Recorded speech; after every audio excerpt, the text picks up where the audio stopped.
Barrister সুমনের সাথে কাজ করা থেকে শুরু করে বরাবরই আলোচনার সমালোচনায় থাকেন এই মডেল অভিনেত্রী। বলছি পিয়া জান্নাতুলের কথা, যিনি গণমাধ্যমের গোলকধাঁধায় বারবার কোনো না কোনো প্রসঙ্গে হয়ে ওঠেন নেটিজেনদের ট্রেন্ডিং টপিক। মডেল, অভিনেত্রী ও আইনজীবী, অনেক পরিচয়ে চেনানো যায় পিয়া জান্নাতুলকে। সম্প্রতি কিছু ছবি ভক্ত অনুরাগীদের মাঝে শেয়ার করেছেন তিনি, যেখানে পিয়াকে বেশ আকর্ষণীয় লাগছে। ভক্তরাও অভিনেত্রীর বেশ প্রশংসা করেছেন।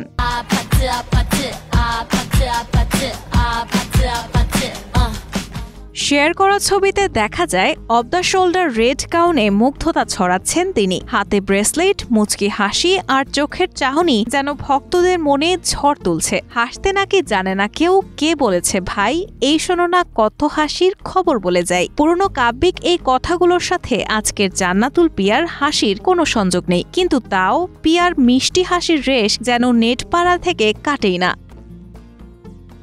তরুণরা যেন পিয়ার প্রেমে বারবার বুঁদ হয়ে পড়েন। কেউ কেউ তো তার ছবিগুলোর কমেন্টের ঘরে অবলীলায় জানতেও চাইছেন তার রূপের রহস্য। আবার কেউ কেউ জানান দিচ্ছে পিয়ার প্রতি তাদের ভালোবাসার কথা। আজ রঙে রঙে রঙিন হব, রঙের হাওয়ায় ভেসে যাব।